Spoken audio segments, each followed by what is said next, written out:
Halo teman-teman, balik lagi di dunia aneh tapi nyata, tempat di mana kenyataan kadang lebih aneh dari fiksi. Pernah dengar tentang desa gaib di Gunung Lawu?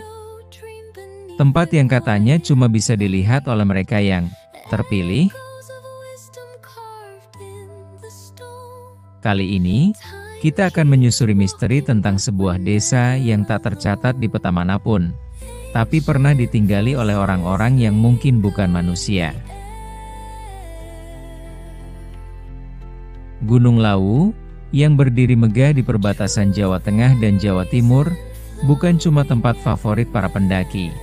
Gunung ini dikenal sebagai tempat pertapaan, pusat spiritual, dan dipercaya sebagai gerbang menuju alam lain. Di jalur pendakian seperti Cemoro Sewu atau Candi Ceto, banyak orang mengaku pernah mengalami kejadian janggal. Tapi yang paling misterius adalah kisah desa gaib yang kadang muncul dan kadang tidak. Bukan cuma satu orang. Beberapa pendaki mengaku pernah tersesat, lalu menemukan desa kecil yang sangat tenang. Warga desanya ramah, mereka diberi makan, tempat istirahat, dan bahkan diajak ngobrol.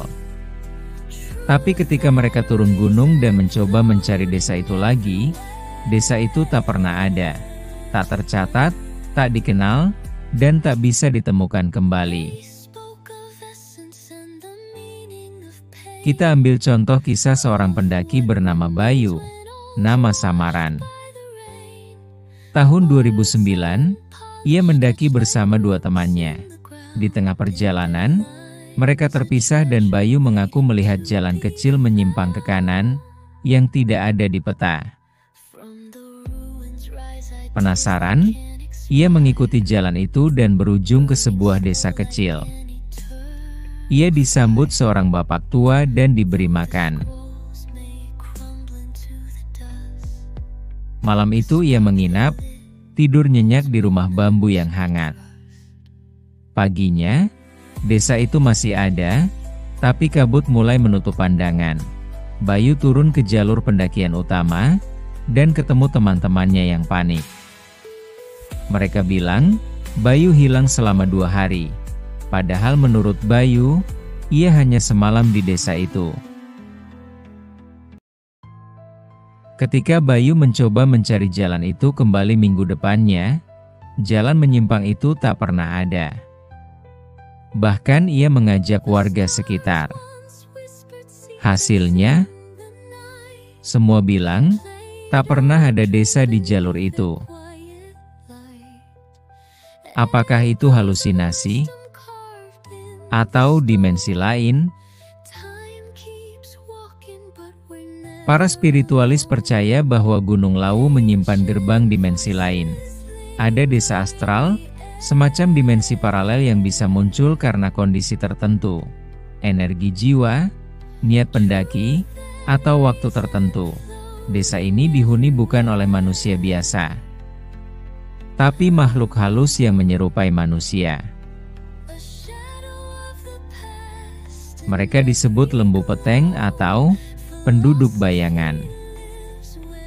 Terlihat seperti manusia, berinteraksi seperti manusia, tapi bukan manusia. Tujuannya? Ada yang bilang mereka hanya ingin mengalihkan perhatian atau menguji hati para pendaki. Ada pula yang bilang, jika terlalu lama di sana, kau tak akan bisa kembali. Beberapa paranormal bahkan menyebut desa itu sebagai bagian dari kerajaan lelembut di Gunung Lawu, di bawah kendali sosok halus bernama Eyang Lawu, semacam raja gaib yang menjaga perbatasan dunia nyata dan dunia tak kasat mata. Apakah semua ini cuma sugesti dan mitos lama? Atau ada sesuatu yang lebih besar di luar nalar kita? Fakta bahwa cerita seperti ini muncul dari banyak orang yang tidak saling kenal. Sampai sekarang, tidak ada yang benar-benar bisa membuktikan lokasi desa ini. Tapi juga, Tak ada yang bisa membantah pengalaman mereka. Beberapa pendaki bahkan mengaku membawa kamera atau GPS, tapi alat mereka mati atau error saat masuk wilayah itu. Yang pasti, Gunung Lawu bukan sekadar gunung biasa. Di balik keindahannya, tersembunyi cerita-cerita yang belum tentu bisa dicerna logika. Jadi, apakah kamu percaya bahwa ada desa lain yang hidup di dimensi tak terlihat? Atau mungkin kamu pernah mengalami sesuatu yang mirip? Hati-hati kalau mendaki ke Lawu, karena bukan cuma jalur fisik yang kamu tempuh, tapi mungkin juga batas antara dunia. Kalau kamu suka cerita kayak gini, jangan lupa klik like, subscribe, dan aktifkan loncengnya biar nggak ketinggalan misteri selanjutnya. Dan kalau kamu punya cerita aneh dari Gunung Lawu atau tempat lain, tulis di komentar, bisa jadi itu cerita kita berikutnya.